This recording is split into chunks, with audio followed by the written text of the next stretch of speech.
Bonjour, c'est Yvon, bienvenue dans cette nouvelle vidéo consacrée à l'analyse de Blues for Alice. Donc Blues for Alice, c'est le thème de Charlie Parker qu'on appelle communément le blues suédois. Donc j'avais fait une première vidéo pour vous montrer un petit peu comment jouer le thème.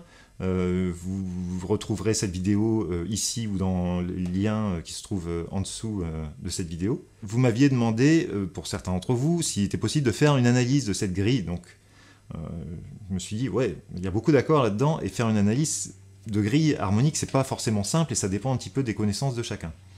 Pour préparer cette analyse, je me suis dit, ça serait bien de revoir un petit peu ce que c'est qu'un 2-5-1, et donc j'ai fait une vidéo sur les 2-5-1, une sorte de petit tuto complet qui fait le tour un petit peu de ces fameux 2-5-1, et pareil, je vous mets donc en lien ici cette vidéo concernant les 2-5-1.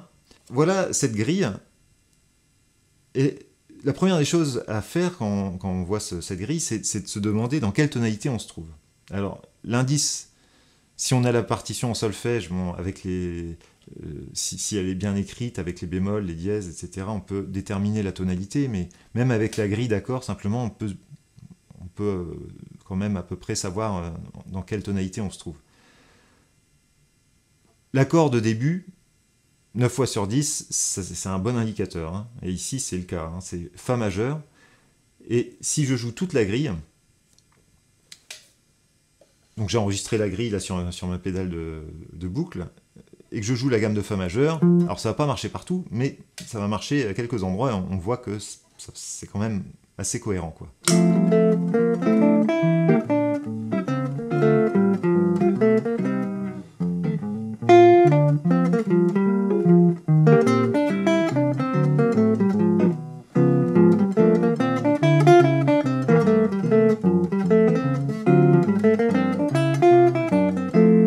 Surtout à la fin du morceau, là, on voit que on revient bien dans la tonalité de Fa majeur.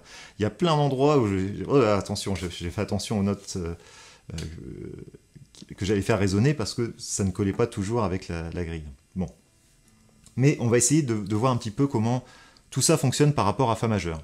Alors, quand vous avez identifié la tonalité, vous devez tout de suite savoir quels sont les accords qui font partie de la tonalité. Donc, ils sont notés ici. Vous avez premier degré Fa majeur, deuxième degré Sol mineur 7, troisième degré La mineur 7, quatrième degré Si bémol, il y a un bémol, hein, majeur 7, cinquième degré Do 7, sixième degré Ré mineur 7, et septième degré Mi mineur 7 quinte bémol pour conclure au Fa majeur.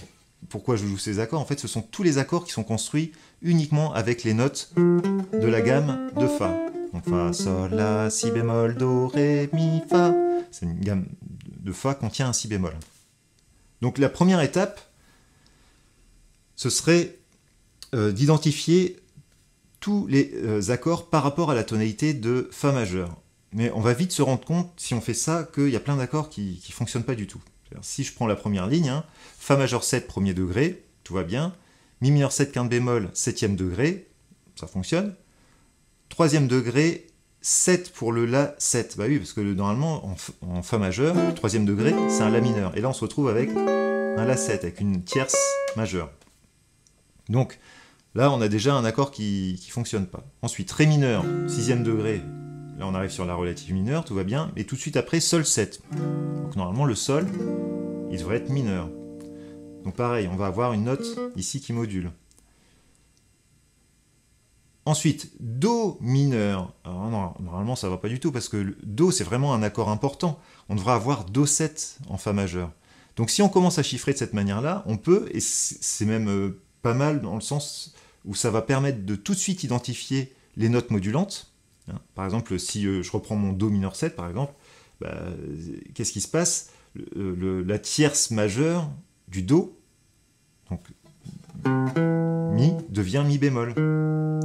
Et donc on peut tout de suite savoir quelle note va vraiment fonctionner à cet endroit-là de la grille. Sachant qu'il n'y a pas de Mi bémol dans la gamme de Fa. On a dit Fa, Sol, La, Si bémol, Do, Ré, Mi, Fa. C'est-à-dire que quand on arrive sur le Do mineur, Fa, Sol, La, Si bémol, Do, Ré, Mi bémol, il faut jouer un Mi bémol pour entrer dans l'accord. Voilà. Donc ce chiffrage par rapport au premier niveau, par rapport à la tonalité, ça va coincer, plus on va avancer dans le morceau, plus ça va coincer. Parce qu'en fait, ce qui se passe ici, c'est qu'on a beaucoup de 2-5. Alors, j'ai parlé des 2-5-1, mais il faut savoir que on peut avoir des 2-5 ou des 5-1 ou des 2-5-1. Après, on peut avoir d'autres types de cadences, mais des 2-5, c'est très courant en fait. Avoir une résolution, on s'attend à résoudre, la résolution est tellement évidente sur le 1 que hop, on switch après sur autre chose. On fait 2-5 et puis hop, on fait autre chose. En bebop, on adore ça, quoi. On va devoir repérer tous les accords de septième dans la grille et puis voir si l'accord qui se trouve juste avant et l'accord qui se trouve juste après s'enchaînent en quarte.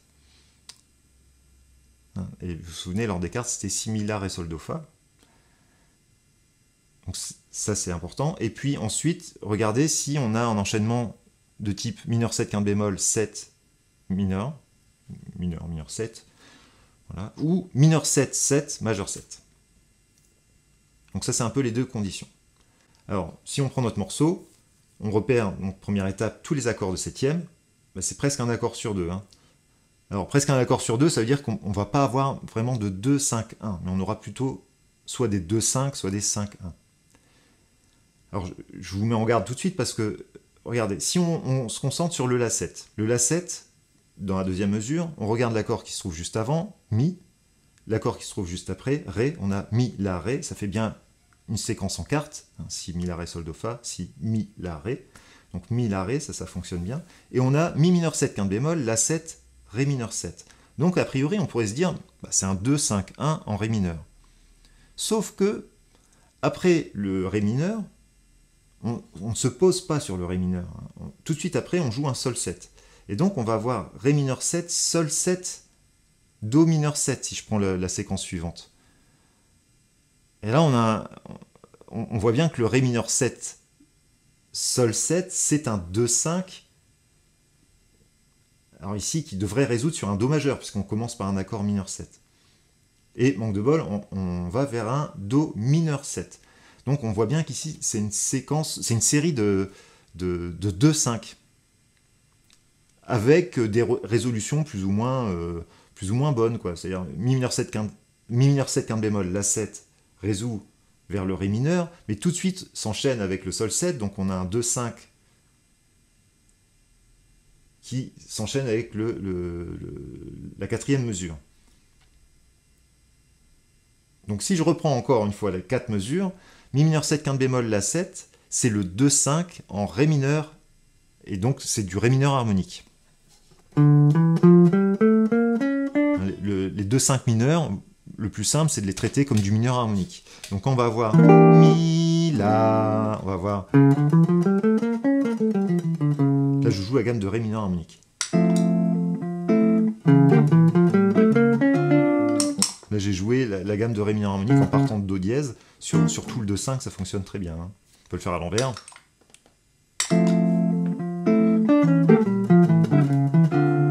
Ça marche aussi bien.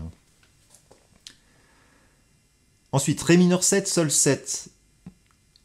Normalement, derrière, on devrait avoir un Do, mais un Do majeur 7 pour avoir un 2-5-1 en Do majeur. Et là, on a un Do mineur. Donc, on va s'arrêter au Ré mineur 7, Sol 7. Et là, on est finalement en Do majeur. Pour le traiter comme ça. Et je continue. Do mineur 7, Fa 7, on serait en Si bémol majeur. Sauf que la résolution sur la cinquième mesure, c'est Si bémol 7. Donc c'est bien pour amener le Si bémol 7 qu'on a fait un Do mineur 7, Fa 7. Mais on résout sur un accord de Si bémol 7. Donc il y a plein de pièges en fait. Si bémol 7, on pourrait se dire, bon bah voilà, je suis dans la tonalité de Mi bémol. Mi bémol majeur. Bon, vous allez voir que tout ça, c'est pas très pratique non plus. Hein. Ensuite, mesure suivante, Si bémol mineur 7, Mi bémol 7, bah, c'est un 2-5 en La bémol majeur. Ensuite, La mineur 7, Ré 7, c'est un 2-5 en Sol majeur. La bémol mineur 7, Ré bémol 7, c'est un 2-5 en Sol bémol majeur. Donc on change de tonalité toutes les mesures. Vous voyez pas le bazar, hein, c'est vraiment pas gérable. Hein. Et dans les dernières mesures, on a Sol mineur 7, on respire un peu, deuxième degré de la tonalité, Do 7, pendant une mesure complète, cinquième degré, donc on a un beau 2, 5 qui résout sur le Fa majeur. Donc on a bien un 2, 5, 1 complet ici. Sol, Do, Fa. Après on a Ré7. Alors Ré7, si on regarde l'accord qui se trouve juste avant, c'est Fa. Fa, Ré, ça fait pas une carte. Hein. C'est Si, Mi, La, Ré, Sol, Do, Fa. Donc normalement, après un Fa, c'est un Si bémol. Et ici, on a un Ré7. Donc le Ré7, il n'est pas préparé par son 2. Le 2 qui fonctionnerait avec un Ré7, ce serait un La mineur ou un La mineur 7 quinte bémol. D'ailleurs, parfois ça se fait. C'est-à-dire qu'au lieu de résoudre sur un Fa majeur, on pourrait résoudre sur un La mineur 7. Et donc il n'y aurait pas de résolution finalement.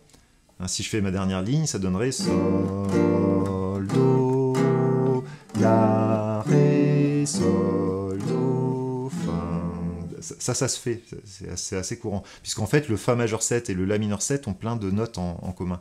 Donc c'est quelque chose qui est assez courant. Mais bon, là ici on a Sol, Do, Fa, Ré, Sol, Do, c'est 1, 6, 2, 5, en fait ce qu'on appelle communément l'anatole, 1, 6, 2, 5. 5 qui résout sur le 1, jamais s'arrêter sur le 5. Hein. Do, Fa, il faut résoudre sur le Fa, c'est important. Hein. Voilà. Donc beaucoup de 2, 5, beaucoup de changements de tonalité, et comment faire pour changer de tonalité comme ça, c'est vraiment compliqué. Hein. Alors, c'est pour ça que c'est bien d'avoir un petit peu une combinaison des deux systèmes. C'est-à-dire, si je repère mes 2-5. Je vais rester encore un petit peu sur les 2-5. Si je repère mes 2-5, l'avantage c'est que si j'ai travaillé mes enchaînements d'arpèges en impro, par exemple, j'ai travaillé cet enchaînement d'arpèges sur Mi mineur 7 quinte bémol La 7, je vais pouvoir le placer facilement.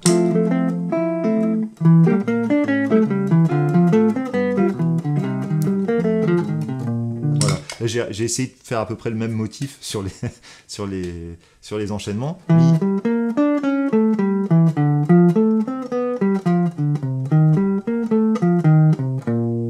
Voilà, j'ai fait l'arpège ascendant enchaîné avec l'arpège descendant. Donc voilà, c'est quelque chose que j'ai déjà travaillé, donc j'essaye de le ressortir. Et le fait d'avoir repéré qu'on est sur des 2-5, je vais pouvoir jouer tout de suite en croche sur mes mesures en 2-5. Donc c'est dans ce sens-là que ça va être intéressant, plus que de repérer la tonalité, parce que là, à aucun moment, je me dis je joue en Ré mineur harmonique, puis en Do majeur, puis en Si bémol. Ça ne peut pas fonctionner comme ça, c'est pas possible. Donc, ce travail va me permettre de... si je garde le même plan un peu partout, ça va donner ça.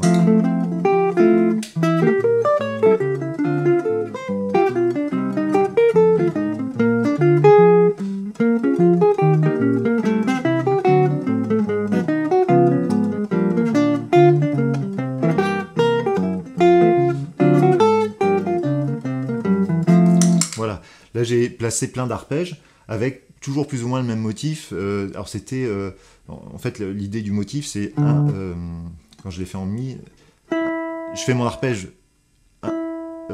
du premier accord. 1, 3, 5, 7. Et la septième se connecte à la tierce de l'accord suivant. Et là, je fais tierce, fondamentale, septième, quinte.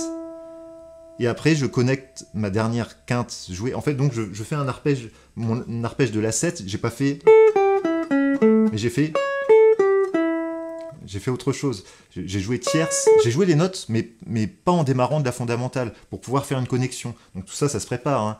Alors je fais un gros travail sur ce genre d'enchaînement, sur 2-5-1, préparation à l'impro. Donc c'est très très utile parce que ça permet d'avoir des réflexes et de pouvoir jouer tout de suite sur des grilles sans avoir trop à analyser, justement, sans avoir trop à réfléchir. Donc ça c'est pas mal. Mais bon, soit on joue en arpège, soit on joue sur des plans qu'on a travaillé sur des 2-5, et donc on ne réfléchit pas trop à l'analyse.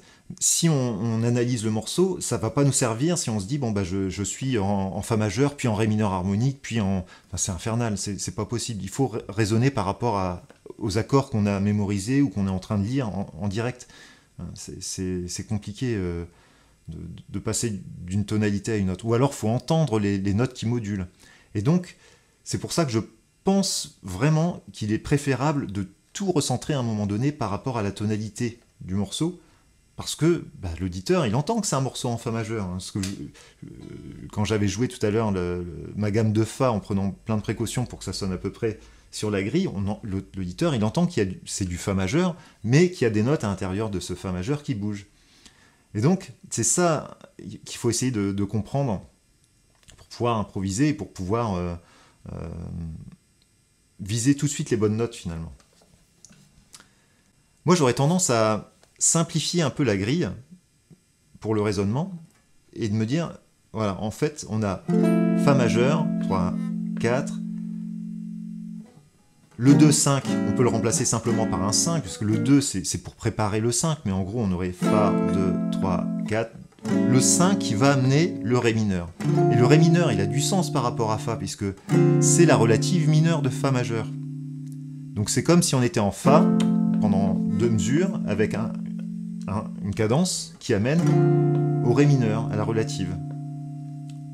Et donc ça c'est un point clé, puisque c'est la 3e mesure. La 3e mesure, c'est une mesure... Les mesures impaires sont des mesures sur lesquelles on a envie de démarrer quelque chose, un cycle, on a envie d'avoir des points de repère. Donc le fait de démarrer par la tonalité, aller sur la relative mineure à la 3e mesure et pas à la 4e mesure, c'est quelque chose qui stabilise les choses par rapport à la tonalité.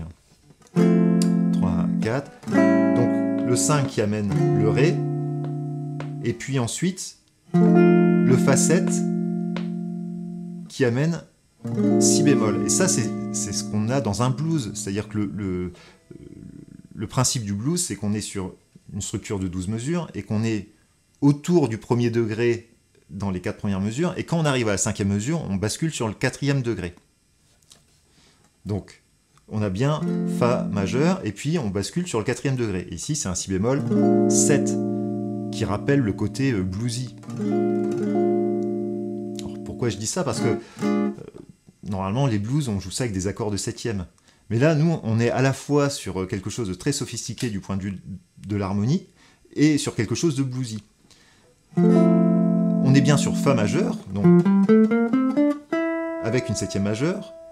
Et puis quand on arrive sur le Si bémol 7, normalement, dans les accords qui sont proposés dans la tonalité de Fa, le 4e degré est Si bémol majeur 7.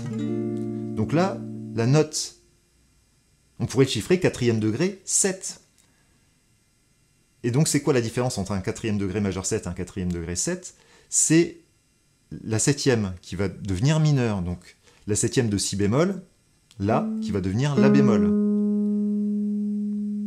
Donc moi je vais noter ce La bémol, et qu'est-ce que ce La bémol apporte comme nouveauté sur la couleur d'improvisation en Fa majeur?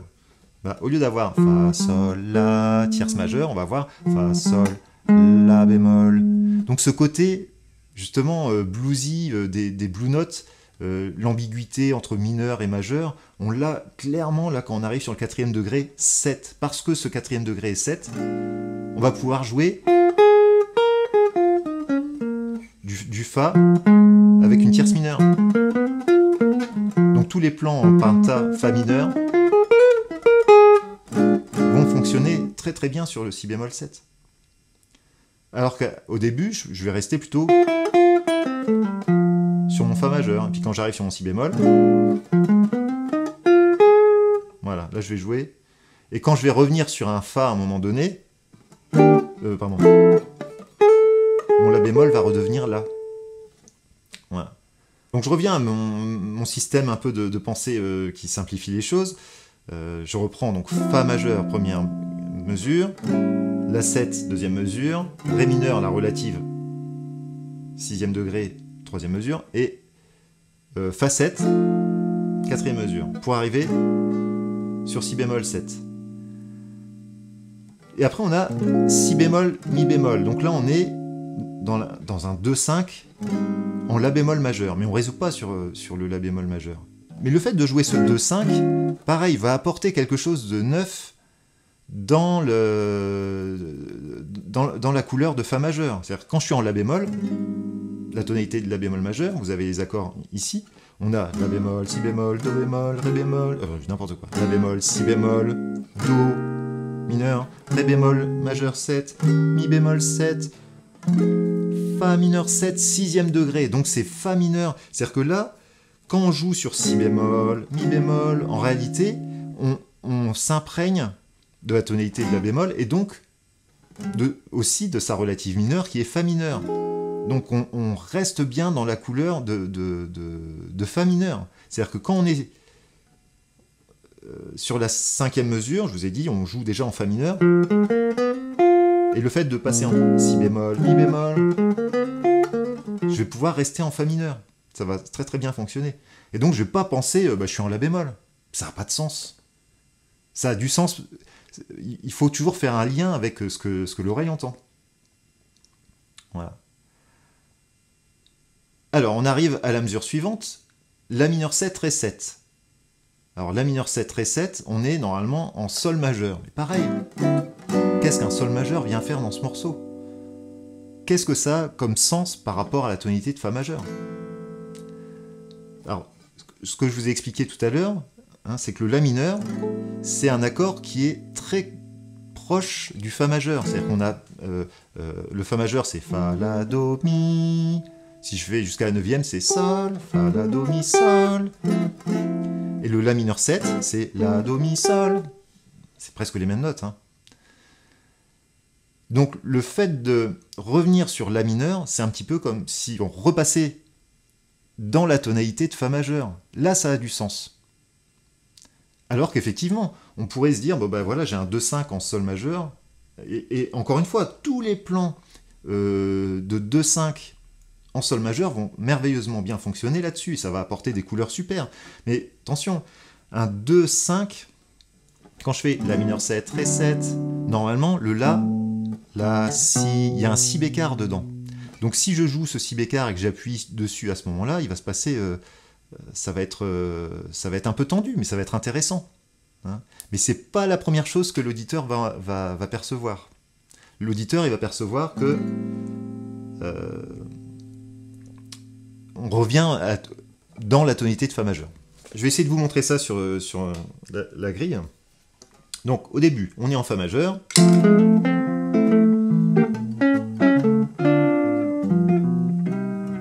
Là, en Fa mineur, sur les deux mesures, et là, j'ai fait Fa, ça sur Si bémol 7, et puis quand on arrive sur le La, donc à ce moment-là, on ne tiendrait pas compte du Ré 7. Si je pense que mon La, c'est un retour au Fa majeur, voilà, le Ré 7, le problème, c'est qu'il va apporter la note Fa dièse quand on va jouer sur Ré 7. Et donc, il n'y a plus de Fa, puisque le Fa devient Fa dièse. Donc, ça va poser problème ici, quand on va être sur le Ré 7. Mais bon, si j'avais fait Si bémol, 7, 5e mesure, Si bémol, Mi bémol, La, et pas de Ré 7, La bémol, Ré bémol, Sol, même dans l'accompagnement, c'est correct. De toute façon, ce retour au La mineur 7, il y a le La. Le La, c'est vraiment la tierce majeure du Fa. Donc on a vraiment cette sensation de revenir sur du Fa majeur. Et après, il se trouve que juste après, on a un Ré 7 qui contient la note Fa dièse. Donc là, on a un petit problème, puisque effectivement, on ne peut pas être en Fa majeur et puis avoir cette note Fa dièse.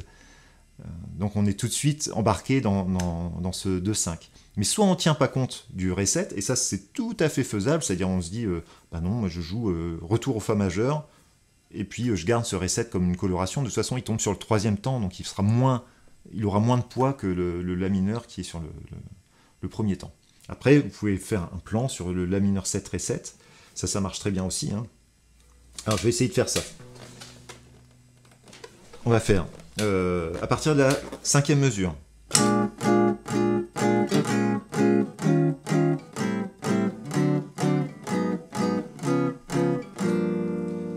Voilà.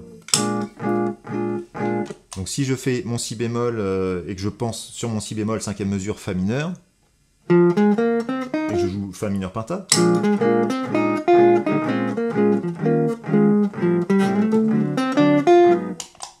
là j'ai fait Fa, Sol, La, Do, Ré, Fa sur mon La. C'est-à-dire j'ai joué Fa majeur penta. Je peux penser fa majeur tout court aussi sur le La mineur. Alors.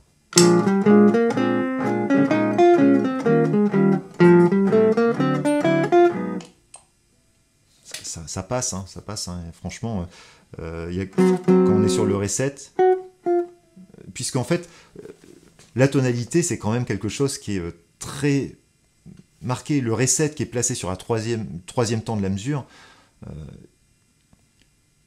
il fait moduler le Fa en Fa dièse, mais ça ne va pas changer la tonalité radicalement quand même. Hein. Alors, par contre, juste après, on va voir La bémol mineur 7, Ré bémol 7. Et là, on est en Sol bémol. Alors, c'est pareil, ça n'a pas de sens, Sol bémol. Donc, ce qu'il faut se demander, en Sol bémol majeur, on va avoir tous ces accords, Sol bémol, La bémol, Si bémol, Do bémol, majeur 7, Ré bémol 7, Mi bémol, mineur 7, 7e degré, et enfin, Fa mineur 7, quinte bémol, 7e degré. Fa mineur 7, quinte bémol. Ça veut dire qu'en fait, quand je joue La bémol mineur 7, Ré bémol 7, du point de vue du Fa, ces deux accords vont me faire sonner le mode locrien.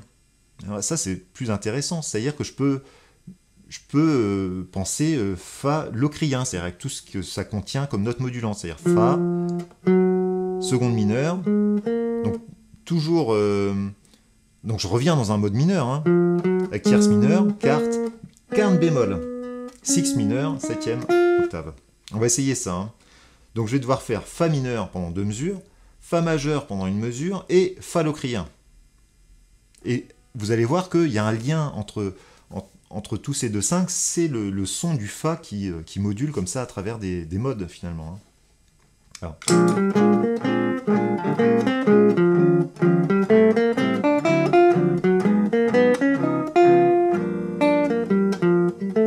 Et après, donc, quand on est sur le Sol, je reviens sur mon Fa majeur.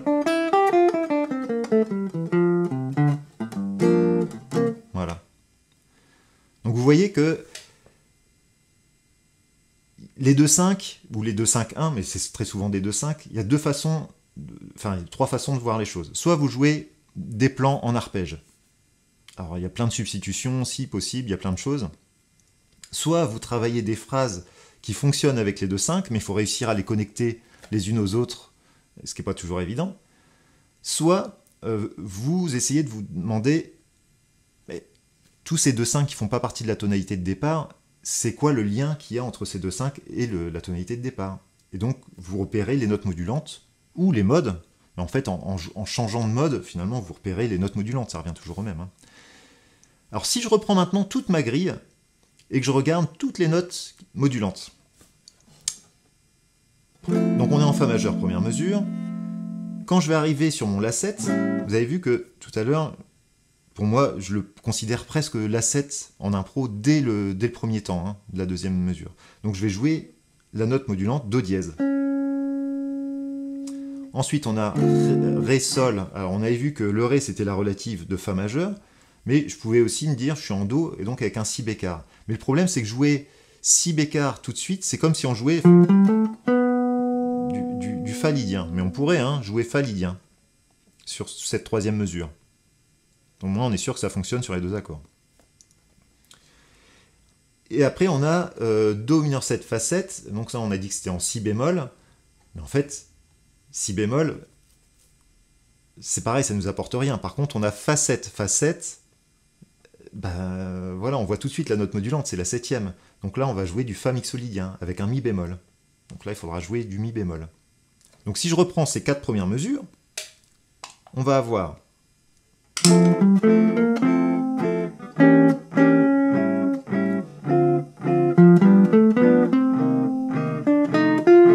Alors la dernière phrase, j'ai joué Fa lydien. Quand on était sur le Ré mineur, j'ai fait Fa, Sol, La, Si bécard, Do. Et puis, le temps que je finisse mon mode, on était déjà sur la 4e mesure. Do, Fa. Donc j'ai fait Do, Ré, Mi bémol, Fa, parce que je sais qu'il y a un Mi bémol sur ma 4e mesure. Je vais jouer que les notes modulantes. Alors, il faudrait que je joue Do dièse, et puis le Si bémol, qui devient Si bécard. Mais là, vous allez voir que ça pique un peu. Et puis le Mi qui devient Mi bémol sur la 4e mesure. Donc le Si bécard, franchement, c'est pas le plus terrible. Hein. Do, Do dièse, Si bécard.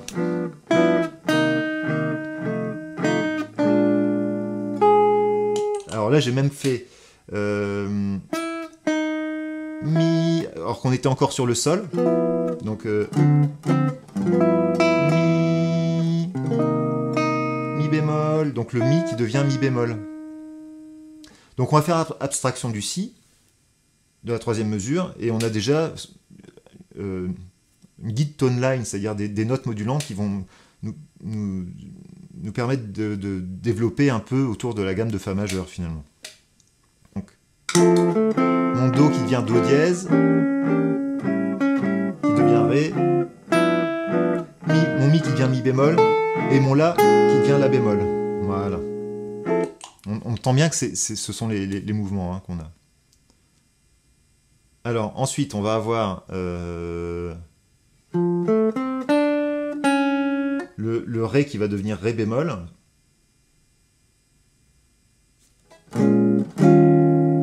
C'est-à-dire quand on est sur si bémol, on a la tierce majeure de si bémol qui devient tierce mineure. Donc ré, ré bémol, et qui est la septième aussi du mi bémol.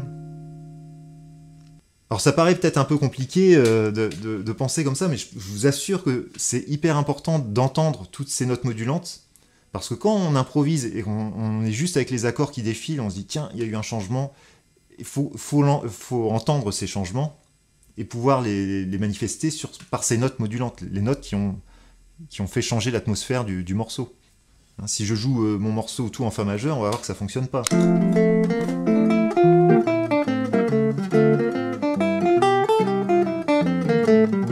Ça marche à peu près, mais pas terrible. Enfin, on voit bien que ça ne fonctionne pas terrible. Maintenant, si je fais avec les notes modulantes...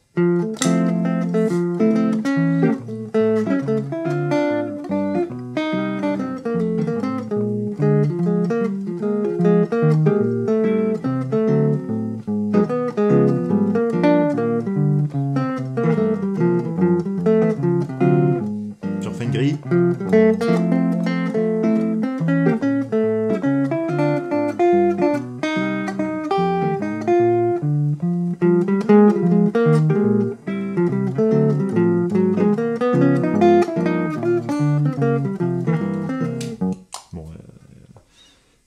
J'ai joué le mode locrien là sur la 8e mesure. Ma résolution n'était pas terrible, mais c'est... Après je reviens en fa majeur, ça fonctionne très bien comme ça. La mesure qui va être un peu délicate, ça va être la mesure 8. Où là on a vraiment beaucoup de notes modulantes, la tierce, la seconde, la quinte. Donc là, à la limite, vous jouez le mode, vous faites un carton plein, et puis après vous revenez en fa majeur. Pendant les 4 dernières mesures. Puisqu'il n'y a que le Ré 7 qui traîne dans l'avant-dernière mesure, mais globalement ça va fonctionner. Alors, si c'est un peu compliqué, vous pouvez penser Fa majeur plus un demi-ton, du Sol bémol majeur. Donc vous avez une position de gamme de Fa majeur, pour passer en locrien, vous faites la même position, mais il faut quand même appuyer les notes de... C'est-à-dire commencer la gamme de Sol bémol majeur par la 7e, comme ça vous faites du Fa locrien. Et puis après vous revenez en Fa. Alors on peut également utiliser ce tableau, ce document, qui vous montre un peu ces notes modulantes à travers les modes rapportés à Fa. Donc on voit comme ça l'évolution du Fa, qui est majeur au départ, et qui module à travers plusieurs modes. Donc c'est ce que je vais vous montrer dans les exemples qui suivent. Alors je commence par le Fa.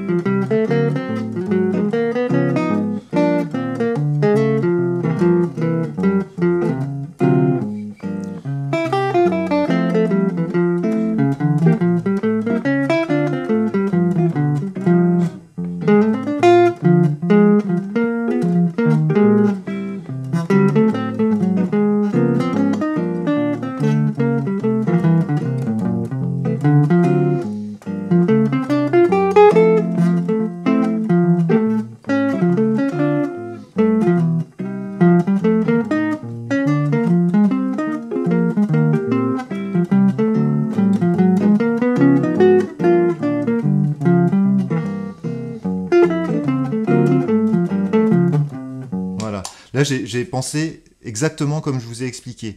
Et donc, comme tout est rattaché à Fa, finalement, c'est pas si compliqué que ça. Il n'y a que le Ré mineur harmonique. Là, ce que j'ai fait ici, pour conclure, c'est Fa, Sol, La, Si, Do. Et puis, j'ai pensé Fa majeur augmenté. Avec une quarte augmentée et une quinte augmentée. Donc ça fait 1, 2, 3, 4, pardon, 1, 2, 3, 4, 5, et puis après 1, 2, 3, 4, augmenté et quinte augmentée. Voilà.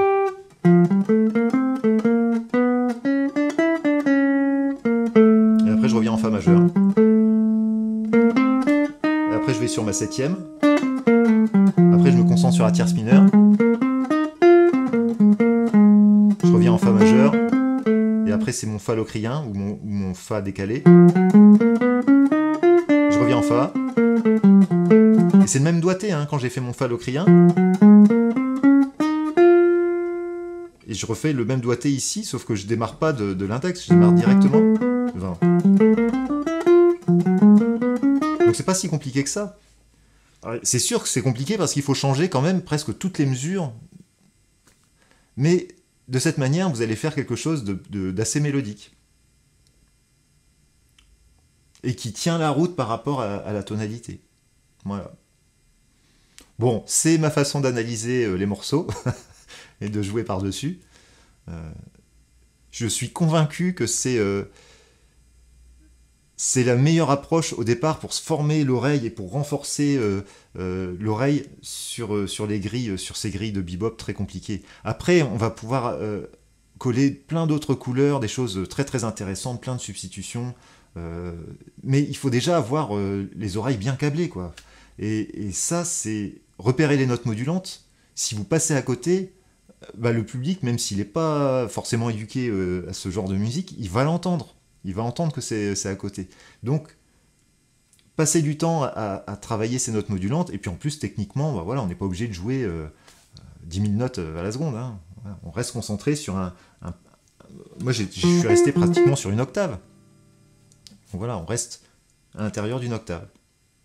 Alors j'espère que cette vidéo va vous aider à vous lancer un peu dans l'improvisation sur cette grille très très compliquée, très sophistiquée. Utilisez le playback qui se trouve dans les dossiers de la guitare jazz, le lien pour accéder au dossier de la guitare jazz. Donc attention, hein, inscrivez-vous qu'une seule fois. Une fois que vous êtes inscrit, c'est dans votre espace membre qui est mis à jour. Donc vous avez dans l'espace membre tous les cours gratuits. Vous n'êtes pas obligé de vous réinscrire à chaque fois. Hein. Donc vous inscrivez une seule fois et vous avez accès donc aux différents PDF que je fournis occasionnellement là, sur les vidéos de ma chaîne YouTube. Et puis sinon il y a une petite formation aussi hein, gratuite, c'est pareil, il y a toujours un lien dans la description de la vidéo, avec 6 jours de formation si vous n'avez pas fait cette formation proposée. C'est totalement gratuit. J'espère que vous allez vous amuser à jouer sur cette grille, et puis je vous dis bientôt pour une prochaine vidéo.